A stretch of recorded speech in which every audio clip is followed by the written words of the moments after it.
नमस्कार, मी सौमित्र बोटे. मित्र म्हणे आरोग्यमध्ये तुम्हा सगळ्यांचं स्वागत. आज आपल्यासोबत आहे डॉक्टर रोहित लुथरा. रोहितजी, तुमचं मनपूर्वक स्वागत करतो मी. रोहितजी रोबोटिक ऑर्थोपेडिक सर्जन आहेत आणि शोल्डर, नी आणि हिप, खुबा या संबंधीच्या शस्त्रक्रियांमधले मास्टर म्हणून ओळखले जातात. त्यांना जॉईंट जिनी असंही म्हणतात आणि आजपर्यंत त्यांनी 8,000पेक्षा जास्त शस्त्रक्रिया केलेल्या आहेत आणि 100% सक्सेस रेशो आहे त्यांचा. वा. तर असे हे डॉक्टर आज आरोग्यमध्ये आलेत. मला खूप आनंद होतोय. ऑपरेशन झाला खुब्याचा, टोटल हिप रिप्लेसमेंट झाल्यानंतर पेशंट 24 तासामध्ये घरी जाऊ शकतो. So that is a magic of robotic surgery. एक तर आहे की ड्रिंकिंगमुळे, अल्कोहोलमुळे खुबा खराब होऊ शकतो. त्याला एव्हॅस्क्युलर नेक्रोसिस म्हणतो. त्यामुळे कोविडमुळे भरपूर एव्हीएनचे पेशंट वाढले. तर हे जे टेक्निकसाठी आता आमच्याकडे डॉक्टर पूर्ण भारतामध्ये डॉक्टर शिकायला येतात. इवन आउट ऑफ इंडियाचे डॉक्टर म्हणजे मलेशिया, सिंगापूर, ऑस्ट्रेलियाचे डॉक्टर येतात. आता माझा सगळ्यात यंगेस्ट पेशंट तो 16 वर्षाचा आहे आणि सगळ्यात वयस्कर पेशंट होती ती एक 105 वर्षाची होती, जे आपण हिप रिप्लेसमेंट केलं आहे.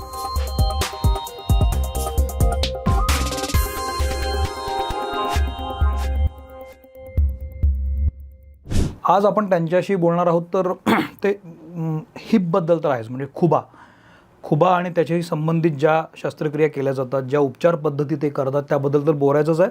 पण त्या अनुषंगाने त्यांच्या हॉस्पिटलमध्ये कशा पद्धतीच्या शस्त्रक्रिया चालतात, रोबोटिक शस्त्रक्रिया कशा होतात, याबद्दल पण आपण बोलूया. तुमचं स्वागत. तुम्ही आज वेळात वेळ काढून मित्र म्हणे आरोग्यमध्ये आलात, याबद्दल आमच्याकडून ही एक छोटीशी भेट. Thank you. Doctor, 8,000 operations is not a joke. म्हणजे खूप मोठा आकडा आहे आणि सक्सेसफुल तुम्ही ते करून दाखवलेलं आहे. आज रोबोटिक सर्जरी आली की पहिली जी काही महत्त्वाची नावं येतात तर तुमचं नाव येतं. मला सुरुवातीमध्ये आत्ता एवढंच समजून घ्यायचं आहे की रोबोटिक शस्त्रक्रिया कशी होते, ती तुमच्याकडे कधीपासून यायला लागली, तुम्ही ती कशी काय आत्मसात केली, काय सांगाल? रोबोटिक सर्जरी बेसिकली असं आहे की रोबोट ऑपरेशन करत नाही. बरं. एक रोबोटिक टेक्नॉलॉजीने डॉक्टर ऑपरेशन करतो. तर त्यामध्ये आपण काय करतो की प्रत्येक पेशंटचा समजा खुब्याचा प्रॉब्लेम आहे फॉर एक्झाम्पल, तर खुब्याला त्रास काय होतो की एव्हीएनचा त्रास असतो, एव्हॅस्क्युलर नेक्रोसिस, ज्यामध्ये खुब्याचे रक्तस्त्राव बंद पडून जातो. तो खुब्याची झीज होते, सांधा खराब होतो आणि आर्थरायटिस बसतो. मग तेव्हा आपल्याला रोबोटिक सर्जरी करावी लागते. त्यामुळे आपण त्याचे 4 टप्पे असतात, पहिला, दुसरा, तिसरा आणि चौथा. ते आपण बोलूया नंतर. पण मेन जे रोबोटिक सर्जरी आहे, बेसिकली रोबोटिक्समध्ये आपण काय करतो, पेशंटचा सिटी स्कॅन काढतो. तो सिटी स्कॅन मग आपण पाठवतो अमेरिकेला. तिथं त्यांच्या हाडाचा 3D बोन मॉडेल AI मध्ये आपल्याला भेटतो, सॉफ्टवेअरमध्ये. मग ते सॉफ्टवेअरमध्ये आपण पूर्ण प्लॅनिंग करतो. त्यांच्या इम्प्लांटचं सायझिंग कुठलं आहे. आता हिप रिप्लेसमेंट 3 भाग असतात, कप असतो, स्टेम असते आणि बॉल असतो. तर कुठल्या साईजचा कप लागणार, कुठल्या साईजचा स्टेम लागणार, कुठल्या साईजचा बॉल लागणार आणि किती पाय छोटा झाला आहे, किती मिलीमीटर फरक आहे, मिलीमीटर आपण जाणू शकतो ऑपरेशनच्या आधी. तर ऑपरेशन सुरू करण्याच्या आधी तुमच्या पेशंटचा एक्झॅक्ट इम्प्लांट साईझिंग कुठलं आहे, कसं प्लेस करणार, ऑपरेशन करताना तुम्हाला काय काय डिफिकल्टी येऊ शकतो ते आधी तुम्हाला सगळं समजून जातं. आणि मग ऑपरेशन करता जे आपण प्लॅन केलं आहे, समजा आता मी प्लॅन केलं आहे साईज 42 कप साईजचा कप लावायचा आहे, मग तो एक्झॅक्ट कुठे लावायचा आहे ते एक्झॅक्ट प्लॅनिंग आणि जे एक्झिक्युशन ते रोबोटिक्समध्ये आपण एक्झिक्युशन करतो, तर ते एक्झॅक्ट मॅच होतो. मग तुम्ही जे ऑपरेशन झाल्यानंतर जे नॅचरल हिप होता पेशंट, तो प्रत्येक पेशंटला परत आम्ही त्यांचा नॅचरल हिप देऊ शकतो. त्यामुळे जे पायाची जे लिम्ब लेंथ आहे, म्हणजे जे लेंथमध्ये काही फरक पडत नाही, मिलीमीटर टू मिलीमीटर मॅच करतो. तर पाय छोटा मोठा होणार नाही आणि पेशंटला बेसिकली ऑपरेशन समजत नाही की ऑपरेशन झालं म्हणून. त्यांना नॅचरल, नैसर्गिक सांधा वाटतो. किती वेळेस ऑपरेशन असतं? ऑपरेशन एका पायाला जवळपास 1 तास लागतो. आणि ऑपरेशन केल्या पेशंटला आम्ही सेम डे आम्ही चालवतो. पेशंट 4 तासामध्ये after surgery he can put full weight and पूर्ण वजन देऊन पेशंट चालू शकतो संध्याकाळीच. आणि त्यांना सेम डे मांडी घालता येते, त्यांना वॉकिंग करता, वॉकरची गरज पडत नाही, काठीची गरज पडत नाही. आणि ऑपरेशन झाला खुब्याचा, टोटल हिप रिप्लेसमेंट झाल्यानंतर पेशंट 24 तासामध्ये घरी जाऊ शकतो. So that is a magic of robotic surgery. पण मग हे अमेरिकेला जे पाठवणं म्हणतो तुम्ही, ते अमेरिकेलाच पाठवायला लागतं? हां, कारण ते सॉफ्टवेअर आता इंडियामध्ये ते सुरू करणार आहे. बेसिकली हे जे स्ट्रायकर कंपनी आहे त्यांचं ते जे सॉफ्टवेअर मॉड्युलेशन आहे ते US ला जातो. ते सॉफ्टवेअरमध्ये ते 3D मोडमध्ये आपल्याला सेगमेंटेशन होते भेटतं आणि मग ते आपण प्लॅनिंग करतो. रोबोटिक सर्जरी म्हणजे एक्झॅक्टली काय असतं? म्हणजे तुम्ही रोबो करत नाही, मग रोबोटिक काय सायन्स आहे, टेक्नॉलॉजी काय आहे? Basically it's a science and machine दोन्ही आहे. तर त्यामध्ये आता पण प्लॅन केलं आहे कम्प्युटरवरती, मला हे ऑपरेशन असं बसवायचं. मग ते रोबोटिकचं एक आर्म असतो, तुम्ही बघू शकता की व्हिडिओमध्ये एक रोबोटिक आर्म असतो. तर ते आर्मच्या मदतीने आपण कपचा रिमिंग करतो, किती डीप जायचं, मग आपण समजा ठरवलं की मला 3 मिलीमीटर कप डीप पाहिजे, एक्झॅक्टली तेवढं होतं. एक्झॅक्ट 3 जाणार, 3चे पुढे अर्ध मिलीमीटर पण वरती जाणार नाही आणि कमी पण होणार नाही. Oh. तर जे रिमिंग आहे, जे बोन प्रिपरेशन आहे बरं. ते एकदम परफेक्ट राहतो आणि जे आपण प्लॅन केलं एक्झॅक्ट तसं match होतं आणि ते रोबोटिक आर्मच्या मदतीने करतो. बेसिकली आता तुम्हाला कप फिक्स करायचा, आपण कप फिक्स करताना हॅमर करतो, हां. तर हॅमर करताना कप किती हॅमर करायचं पण रोबोट सांगतो आपल्याला की तुमचा अच्छा. कप पूर्ण म्हणजे बसला तेवढाच होतो बरोबर. हां, पूर्ण बसलाय की नाही. समजा 2 मीटर वरती असेल तर रोबोट सांगणार की अजून 3 ठोके मारा, अजून 3 हॅमर करा. अरे बाप मग तेवढं ॲक्युरेट असतो आणि त्यानुसार ते कप म्हणजे accuracy वाढते. ॲक्युरेसी वाढते. म्हणजे तुमचं प्लॅनिंग आणि एक्झिक्युशन एकदम परफेक्ट राहते. पण पूर्वी असं म्हटलं जायचं की खुब्याची शस्त्रक्रिया खूप अवघड असते पूर्वी, हां. तर रोबोटिकमुळे खूप सोपं झालंय का? खूप सोपं आधी काय अवघड होतं आणि आता काय सोपं झालंय? आता बघा, रोबोटिक खूपच सर्जरीमध्ये ना एक तर रोबोटमुळे आपण पेशंटला खात्रीशीर रिझल्ट देऊ शकतो. मी त्यांना सांगता येतं की तुमचे दोन्ही पायाच्या लेंथमध्ये काय फरक असणार नाही, तुम्हाला पूर्ण मुवमेंट करता येईल, तुम्हाला मांडी घालता येणार, जिने चढता येणार, वॉकिंग करता येणार, सर करता येणार. बरं. आता एक नवीन टेक्नॉलॉजी आहे, त्याला आपण डायरेक्ट अँटी अप्रोच म्हणतो. त्याला आपण खुब्याला ऑपरेशन करताना समोरून ऑपरेशन करतो. बरं. तर जेव्हा आपण जुनं ऑपरेशन करायचो ते मागणं करायचं किंवा साईडने करायचं, त्याला पोस्चरल अप्रोच किंवा लॅटरल अप्रोच म्हणतात. बरं.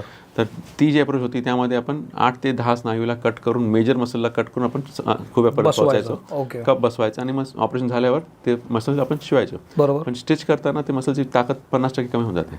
बरं. मग त्यामुळे त्या ऑपरेशन नंतर पेशंटला त्रास होतो. म्हणजे बेसिकली आम्हाला पण एवढं कॉन्फिडन्स नव्हतं की पेशंटला खाली बसू द्यायचं, मांडी घालून. आम्ही मग त्यांना सांगायचं तुम्ही मांडी घालून बसू शकत नाही, तुम्ही खाली बसू शकत नाही, वॉकिंग करताना तुम्हाला पुढे वाकायचं नाही करेक्ट. आणि जास्त उठबस करू नका, कारण त्या सांधा निसटण्याची शक्यता असते, तो अनस्टेबल असतो. बरं. आता हेच ऑपरेशन जेव्हा मी समोरून करतो तर त्याला डायरेक्ट अँटी अप्रोच म्हणतो. त्यामध्ये एवढा छोटा चिरा असतो, जे नॉर्मल चिरा असतो तो 30 सेंटीमीटर असतो, बरं. हा फक्त 8 ते 10 सेंटीमीटर एवढ्या छोट्या चिरामध्ये ऑपरेशन करतो. यामधनं आपण इम्प्लांट बसवतो आणि हे ऑपरेशन करताना आपण एकही स्नायू कट करत नाही, 2 स्नायूला पडद्यासारखं साईडला करतो, इम्प्लांट बसवतो, मग परत ते स्नायू जागेवर, एकही स्नायू स्टिच करायची गरज नाही आणि फक्त स्किनचं स्टिच घ्यावं लागतं.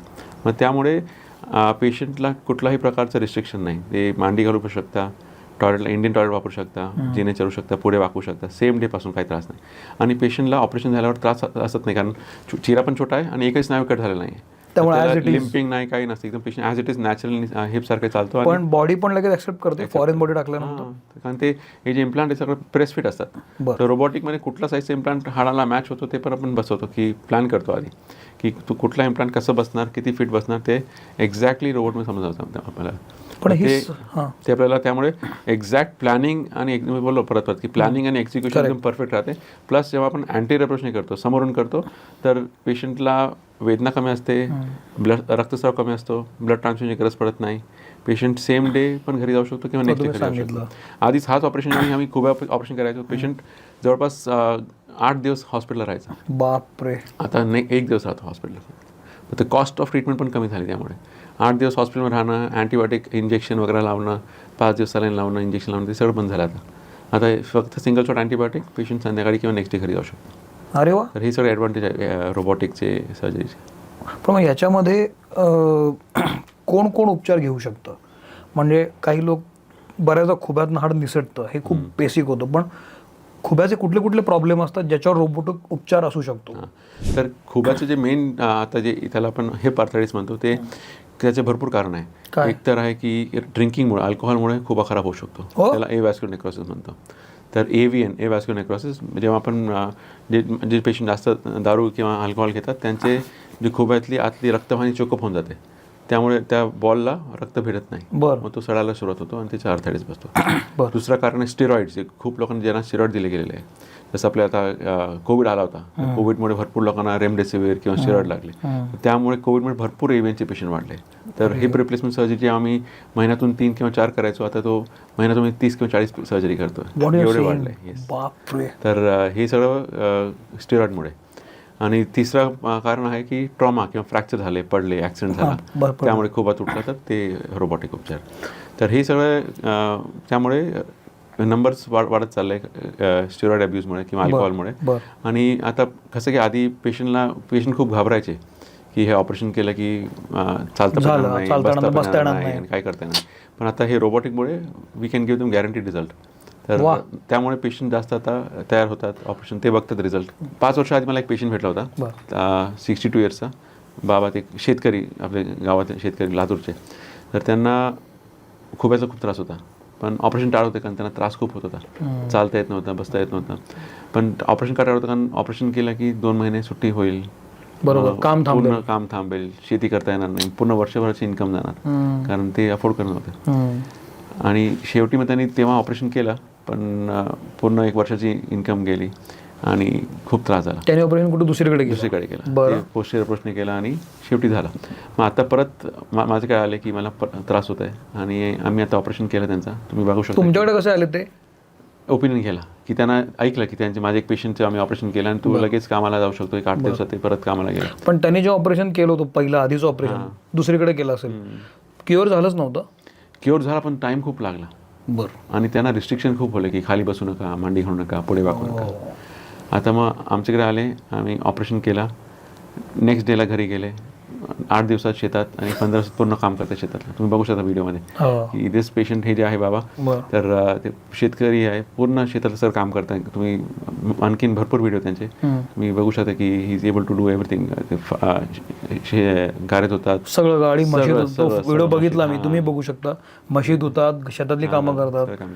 हो. तर हे जे त्यांचं आता लगेच कामाला गेले, आधी 3 महिने वाया गेले. पण मग मला एक सांगा, त्यांना काय झालं होतं? त्यांना एव्हीएनचा त्रास होता, खूप याचा व्हॅस्क्युलर पण मग आधी जे ऑपरेशन केलं त्यानंतर क्युअर झालं नव्हतं? नाही, क्युअर झाला, पण मसल कट केले, मागणे गेले, 8-10 मसल कट केले, एवढा मोठा चिरा, त्रास जास्त, ब्लड ट्रान्सफ्युजन लागलं, ब्लडची बॉटल लागली. यामध्ये एवढा छोटा खूप फरक आहे, म्हणजे टेक्नॉलॉजीमध्ये खूप फरक आहे. जे आता ऑपरेशन इज मिनिमल इन्व्हेसिव्ह. तुम्ही मसल कट करत नाही, एकही स्नायू कट करत. करेक्ट. फक्त तुम्ही टोटल पडद्यासारखं त्याला साईडला घेतो आणि ऑपरेशन करतो. तर त्यामुळे बघा, तुम्ही पेशंट लगेच कामाला जाऊ शकतो. अमेझिंग आहे. मागच्या वेळेस 1.5 महिने त्याने वॉकर वापरवला होता, आता वॉकरची गरज नाही, एकही दिवस वॉकर नाही. पण मग काही वृद्ध माणसं असतात ना, चालायला त्रास होतो, वयोमानानुसार त्रास होतो, ते हे ऑपरेशन करू शकतात ना. तर age is not a factor. Basically कुठलाही पेशंट किती वयस्कर असेल, आपल्यासाठी मेन काय आहे की पेशंटची फिटनेस आहे का नाही. तर त्यासाठी आपण त्यांची पूर्ण रक्त तपासणी करतो, चाचण्या करतो, X ray, chest X ray, ECG, echo, stress test, सगळं हे पूर्ण तपासणी करून त्याचं फिटनेस आहे की तेव्हा आधी बघतो. पण मोठीमध्ये मी तुम्हाला एक साधा प्रश्न विचारतो.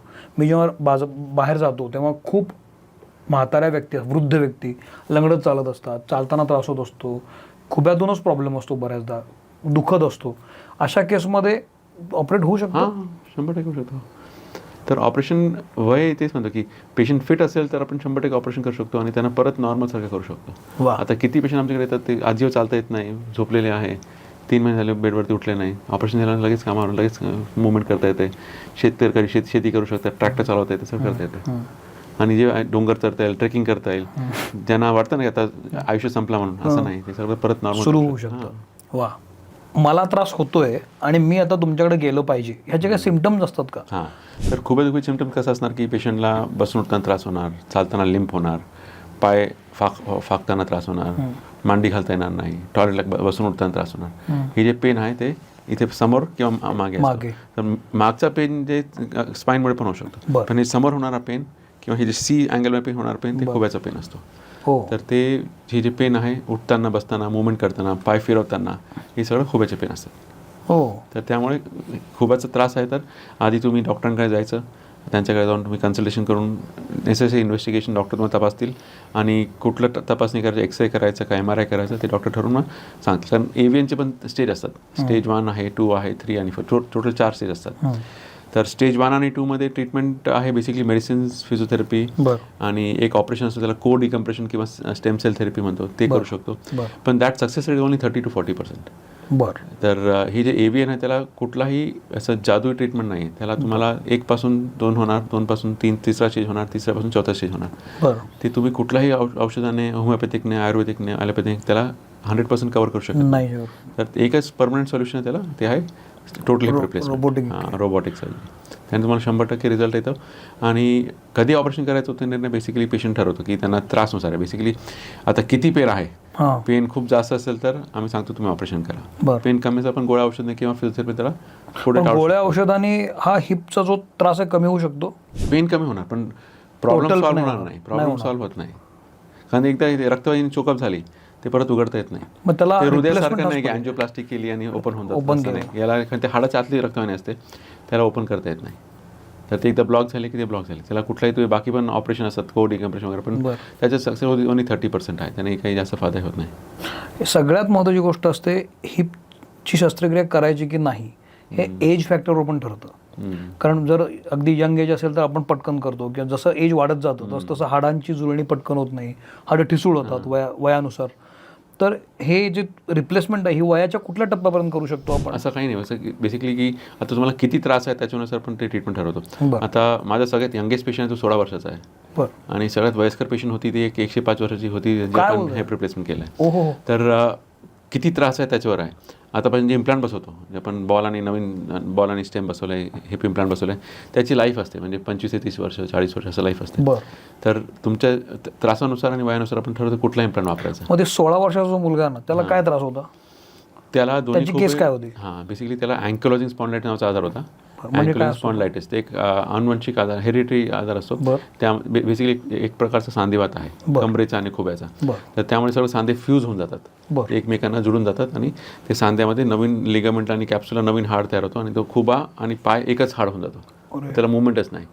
हा जो मुलगा आहे तो 16 वर्षाचा आहे. 3 वर्षापासून घरी झोपूनच होता, बसून पण नाही, त्याला बसता पण येत होता, तो झोपूनच होता पडलेला. असं 3 वर्ष 10वीची परीक्षा पण नाही दिली, 3 वर्ष झोपूनच. त्याला उठताना चालताना काय त्रास, फक्त सगळं बेडमध्येच. मग तो आमच्याकडे आला आणि त्यांचा दोन्ही पायाचा. तुमचा सुगावा त्याला कसा लागला? माझा एक पेशंटनेच दिला होता. अच्छा. त्यांचे आम्ही ऑपरेशन केलं, पब्लिसिटी. तर तो आला आणि त्याचा मी दोन्ही खोब्याचं ऑपरेशन केलं आणि नंतर त्याने ऑपरेशन झाल्यानंतर 3 महिन्यानंतर परत शाळा सुरू केली. 10वीची परीक्षा झाली आता आणि पास झाला, आता कॉलेज करतोय. He is very happy. Basically it's a life. बसतो चालतो एकदम नॉर्मल, चालता येतं, बसता येते, मांडी घालता येते, वॉकिंग करतो, तर खेळायला जातो मला त्याच्या मित्रांसोबत. झोपून होता आधी, आता एकदम नॉर्मल आहे. That is a magic. तर हे for him it is a life changing event. तर हे जे ऑपरेशन आहे म्हणजे असं अजून भरपूर पेशंट आहे, म्हणजे we have done so many patients असं सेम त्रास झालेला. अजून एक बाई पण होती, तिला पण दोन्ही खोब्याचा सेम असं अँकल स्पॉन्डिलायटिस. भरपूर पेशंट येतात की सांधा फ्यूजच आहे पूर्ण, अजिबात मुवमेंट नाही, म्हणजे पाय असंच आहे, फाकत पण नाही. मग त्यांचं पण आम्ही ऑपरेशन केलं दोन्ही पायाचा. शी ऑल्सो वेंट वॉकिंग. पण हे रोबोटिकमुळे केल्यामुळे काय फायदा असतं की आता जेव्हा मी ऑपरेशन समजा नॉन रोबोटिक करणार, तर त्यामध्ये मी त्यांना खात्रीशीर रिझल्ट देऊ शकत नाही, कारण ऑपरेशन करताना चुका होऊ शकतात, ह्युमन एरर आहे. तर 1 किंवा 2 डिग्री पण चुकलं ना तर ते सांधा निसटू शकतो. तर हे जेव्हा आपण नॉर्मल करतो किंवा मॅन्युअली निसटू शकतो किंवा पाय छोटा मोठा राहू शकतो. मग आता मी ऑपरेशन झाला एक पेशंट समजा, हे 22 इयर्सची लेडी, त्याचं ऑपरेशन केलं, एक पाय एक छोटा राहिला, मग आयुष्यभर लंगडणार, मग ऑपरेशन फायदा नाही. म्हणून रोबोटिक केलं की हे लिम्बलेस एरर होत नाही, एकदम मॅच असतं. म्हणजे जसं नॅचरल पाय तसं नॅचरल पाय असतं. त्याला पण समजा शॉर्ट असेल, आता एक पेशंट आमच्याकडे येतात की जवळपास 22 मिलीमीटर छोटा आहे पाय, मग त्याला पण परत नॉर्मल आणतो, तेवढं आपण कव्हर करून देतो पूर्ण इम्प्लांट बसवताना. हो का? हां, त्याला परत लेंथ मॅच करून करू शकतो त्याला. काय कमालच आहे. हां, तर रोबोटिकमुळे खूप फायदा आहे. पण डॉक्टर, संधिवात हा पूर्ण शरीरातला असतो, राईट? कुठे जॉईंट्स कुठलेही फ्रीज होऊ शकतात, ते काय फक्त खुब्याच्या वेळेला पण असं नाही. पण आता संधिवातामुळे खुब्याचा प्रॉब्लेम झाला असेल समजा, तुम्ही खुब्याचा प्रॉब्लेम सोडवला, पण संधिवात आहेच ना. हां, पण संधिवासाठी मग गोळ्या घ्याव्या लागतील तुम्हाला. मग संधिवासाठी तुम्ही संधिवातची गोळ्या सुरू करायची. ते संधिवातची पण ट्रीटमेंट आहे, त्याला क्युअर नाही. ट्रीटमेंट आहे, जो पण तुम्ही गोळी खाणार तो पण बरं वाटणार, गोळ्या बंद केली की परत त्रास सुरू होईल. मग त्यामुळे संधिवाची ट्रीटमेंट करणं गरजेचं आहे. तुम्ही ट्रीटमेंट बंद केली की बाकी संधी पण खराब होतात. पण डॉक्टर, तुम्ही ऑर्थोपेडिक आहात, संधिवाताला हे नाही आहे, क्युअर नाही आहे. उपचार आहे, क्युअर नाही. संधिवातला क्युअर नाही आहे, शुगरला क्युअर नाही आहे, थायरॉइडला क्युअर नाही आहे, बीपीला क्युअर नाही आहे. त्याला सगळ्यांना ट्रीटमेंट आहे, पण क्युअर कशाला नाही. म्हणजे एकदा झालं की तुम्हाला आयुष्यभर गोळी घ्यावं लागतील. पण तुम्ही गोळ्या बंद केली की हे सगळं प्रमाण वाढणार. शुगर गोळ्या बंद केली शुगर वाढणार, सेम संधिवाची गोळ्या बंद केली संधिवात वाढणार. तर तुम्हाला आयुष्यभर त्याचे गोळ्या घ्यावे लागतील, असं आहे. आता आपण खोब्याबद्दल हिपबद्दल बोलतोच आहे, पण त्याच्या पलीकडे तुमचं मोठं हॉस्पिटल आहे आणि हर प्रकारचे पेशंट्स तिथे येत असतील, कारण ऑर्थो म्हणल्यावर हाडाचं काय झालं की तुमच्याकडेच येणार. तर आत्ता काय ट्रेंड्स चालू आहेत हाडाच्या विकारांचे, आजारांचे काय ट्रेंड चालू आहेत? आता सध्या बघा की मेजर ट्रेंड आहे की ओबेसिटी खूप वाढली आहे. बरोबर. जर आपल्या डाएटमुळे पेशंट खूप आता ओबेस, BMI खूप जास्त आहे, 30, 35, 40. तर त्यामुळे सांध्यांचे प्रॉब्लेम वाढलेले आहे. नी आर्थरायटिस वाढला आहे, खुब्याचा आर्थरायटिस वाढला आहे, स्पाईनचे प्रॉब्लेम वाढले आहे. दुसरं आहे की ऑस्टिओपोरोसिस पण खूप वाढलं आहे, म्हणजे हाडांची ठिसूळता. तर हाड एकदम ठिसूळ झाले. कशामुळे वाढली आहे?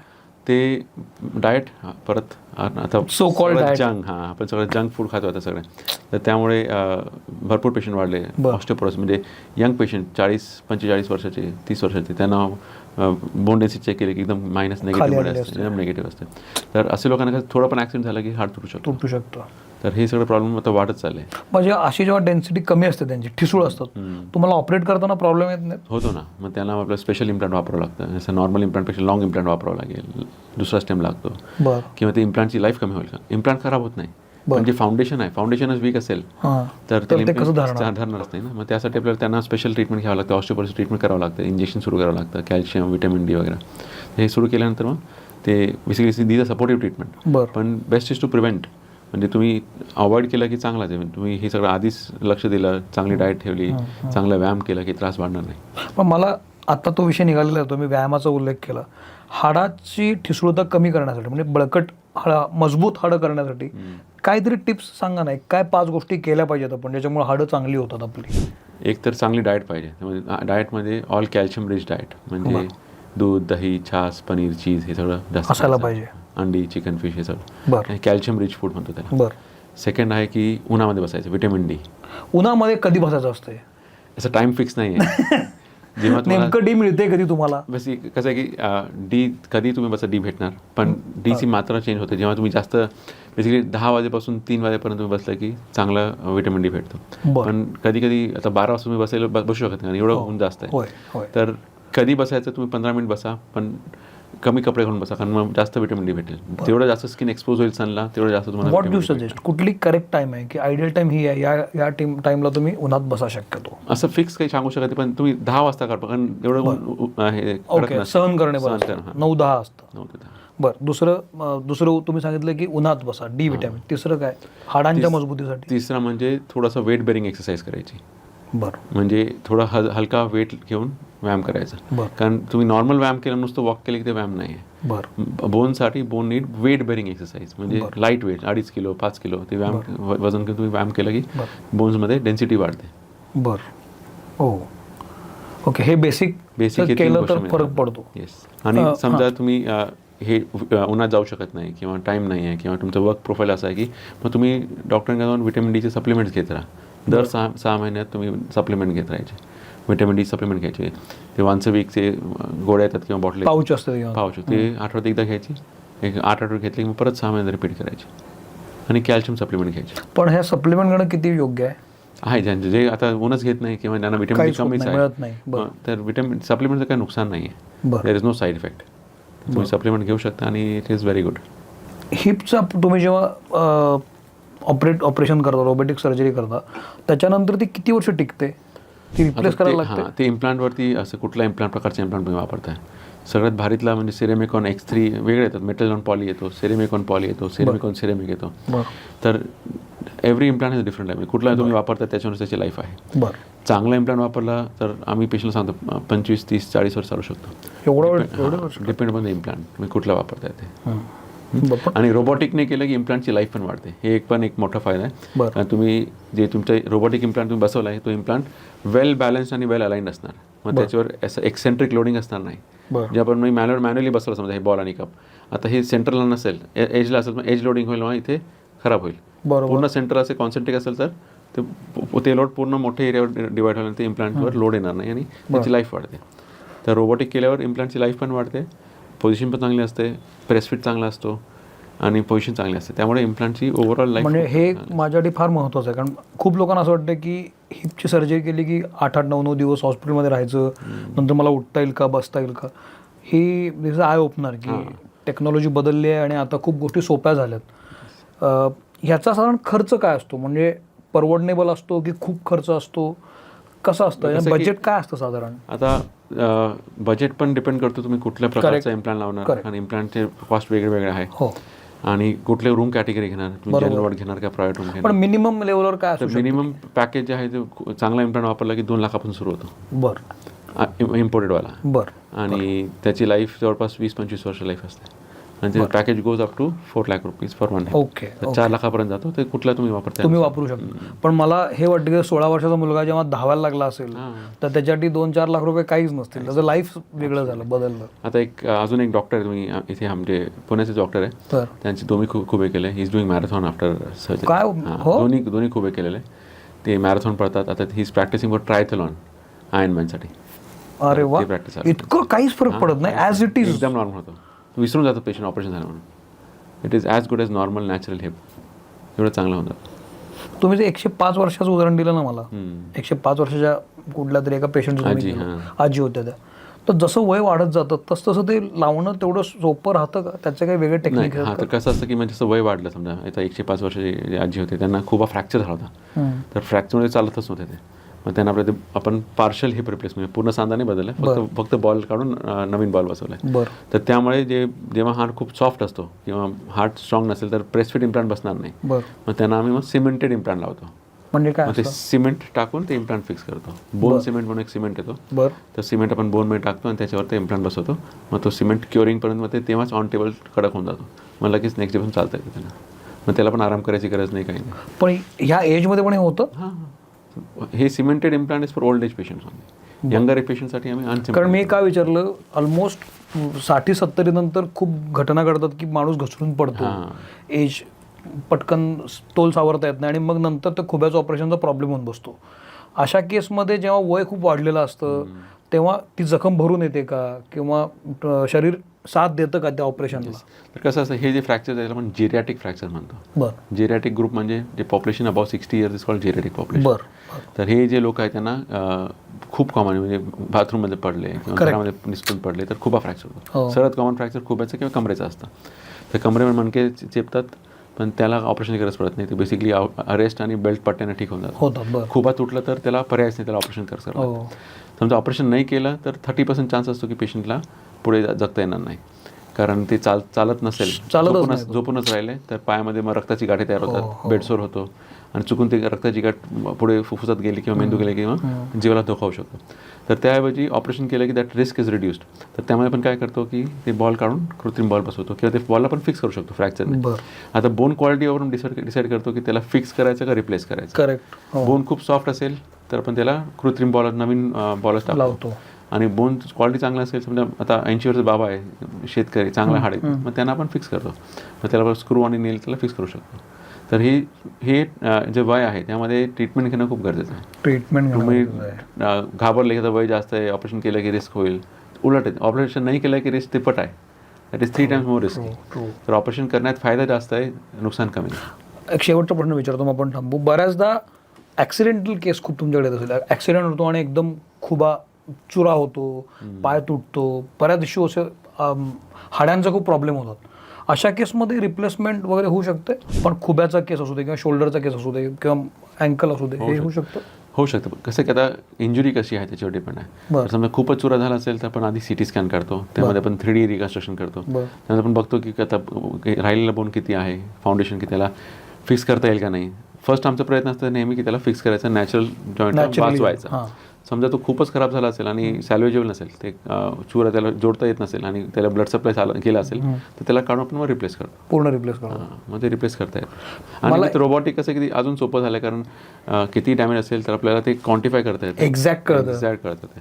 मला अशी क्रिटिकल केस सांगा ना, की खूप क्रिटिकल केस तुमच्याकडे आली होती आणि असं तुम्हाला आठवते, लक्षात आहे की एवढी क्रिटिकल केस आता हँडल कशी करायची आणि you treated it so well आणि पास ऑन झाले. आता एक पेशंट आम्ही रिसेंटली लास्ट वीकलाच केला आहे, तर तिचा ऑलरेडी ऑपरेशन झाला होता, खूप वेळाचाच रिप्लेसमेंट केलेली होती, पण तो पूर्ण सांधा डॅमेज झालेला होता. बेसिकली त्याची लाईफ होती, सिमेंटेड लावला होता, आणि तो पूर्ण निसटूनच गेला होता सांधा. जे लावलेला सांधा तो पण निसटला होता आणि त्याचे बोन्स आहेत एकदम पेपर थिन कॉटेक्स, म्हणजे असं वेफर पोटॅटो चिप सारखं एवढं बारीक झालं ते. मग त्यामध्ये आपण त्याला स्पेशल इम्प्लांट मागून त्याला ट्रॅबॅक्युलर मेटलचे इम्प्लांट येतात. मग तो इम्प्लांट आणि लॉंग स्टेम, म्हणजे जे नॉर्मल स्टेम एवढे असते त्याला लांब खालपर्यंत जाणारी स्टेम आपण वापरतो. ते वापरले की वी कुड do a very good surgery for and she is very good. म्हणजे तर चालायला लागले. हां, चालतंय. वा. जेव्हा आपण कुठलाच पेशंट ऑपरेट करतो तर फक्त ऑपरेशन करणं हे इम्पॉर्टंट नाही आहे. इम्पॉर्टंट आहे त्याला हॉलिस्टिक अप्रोच पाहिजे. बरं. पेशंटचा ऑस्टिओपोरोसिस ट्रीट करायला पाहिजे, त्याला न्यूट्रिशन प्रॉब्लेम असतात न्यूट्रिशन प्रॉब्लेम ट्रीट करायला पाहिजे. कारण हे जे वयस्कर पेशंट असतात त्यामध्ये प्रोटीन कमी होऊन जातं. करेक्ट. तर जेवण आहार चांगला प्रोटीन असेल तर स्किन इन्फेक्शन होणार, ते जखम भरत नाही, पाणी येत राहतं जखमेमधनं आणि मग इन्फेक्शन होण्याचे चान्सेस असतात. मग त्यांना पूर्ण होलिस्टिक अप्रोच पाहिजे आपल्याला ट्रीटमेंटमध्ये. ऑपरेशन एक झालं, नंतर डायटरी सप्लिमेंट, फूड, प्रोटीन किंवा ऑस्टिओपोरोसिस ट्रीटमेंट, हे सगळं होलिस्टिकली ट्रीट केलं की पेशंटला फायदा होतो. आणि मेन काय की पेशंट किती ऑपरेशन केलं ते इम्पॉर्टंट नाही आहे. ऑपरेशन झाल्यानंतर पेशंट हसत जेव्हा घरी जातो, that is the best thing for us. That is a ultimate. तुम्ही तुमच्या हॉस्पिटलमध्ये हा सगळा जो अप्रोच असायला लागतो पेशंटसाठी लागणार तो सगळा तुम्ही करता. म्हणजे dietitian, we have dietitian, we have pain management consultant, म्हणजे पेशंटला ऑपरेशन नंतर पेन न होण्यासाठी आपण पेन ब्लॉक देतो. तर ते पेन ब्लॉक कन्सल्टंट आहे, इंटेन्सिव्हिस्ट आहे, पूर्ण टीम आहे, फिजिशियन आहे, फिजिओथेरपीची पूर्ण टीम आहे. तर ऑपरेशन झाल्या सेम डेपासून फिजिओथेरपी सुरू करतो. आणि ऑपरेशन संपल्यावर जेव्हा पेशंट तिसऱ्या दिवशी घरी जातो तर घरी गेल्यानंतरही आम्ही फिजिओथेरपी सपोर्ट घरी पण देतो पेशंटला. हो. मग नेक्स्ट 15 days आमची टीममधनं एक डॉक्टर घरी सकाळ संध्याकाळ फिजिओथेरपी होते. रोबोटिक सर्जरी जनरली खुब्याची ही कुठे ऐकली जात नाही, पण मी ती पहिल्यांदा डॉक्टरांच्या निमित्तानंच ऐकली. मी त्यांच्या हॉस्पिटलमध्ये पण गेलो होतो.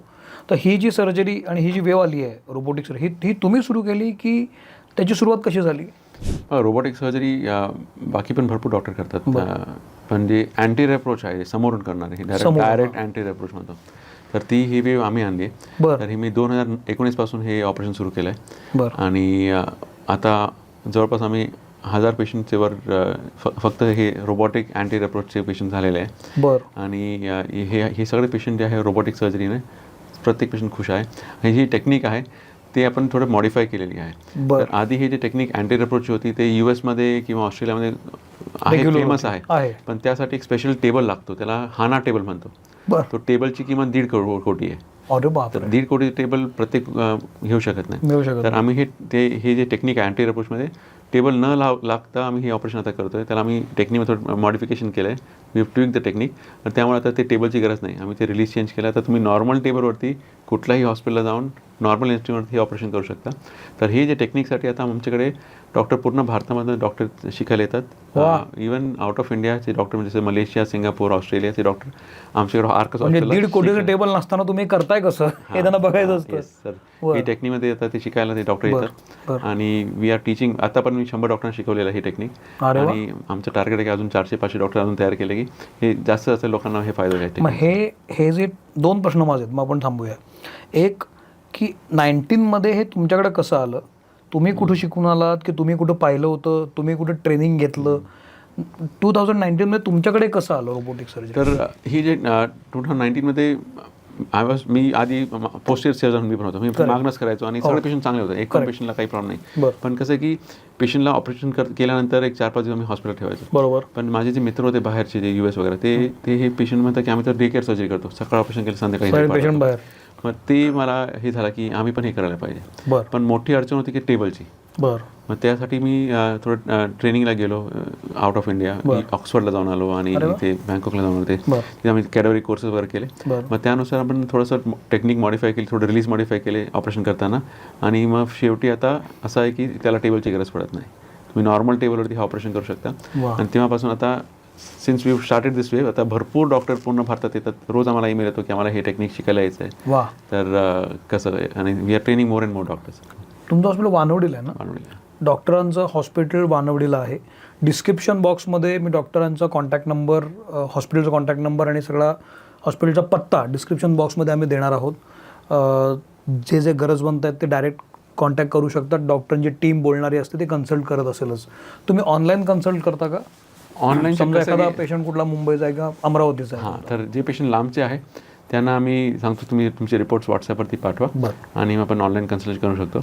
पण मेन जे ट्रीटमेंट डिसाईड होतो ते आहे क्लिनिकल एक्झामिनेशन. जो पण पेशंटला आम्ही हात लावणार नाही, ऑर्थोपेडिक सर्जन असं आपण औषध गोळ्या देऊ शकत नाही, हे घ्या ते घ्या. कसं की जो पण पेशंट तुम्ही सांधेला चेक करणार नाही, तो पण लिगामेंट आहे चांगला का नाही, स्टेबिलिटी कसं, ते आपण फायनल ट्रीटमेंट मग तपासल्यानंतर सांगतो. पण ओव्हरऑल आम्ही ऑनलाईन कन्सल्ट व्हॉट्सअपवरती आमचे जे नंबर आहेत तुम्ही इथे इमेजेस आले की मग त्यांना कन्सल्ट करू शकता. ओके, तर हे सगळे नंबर आम्ही डिस्क्रिप्शन बॉक्समध्ये देणार आहोत.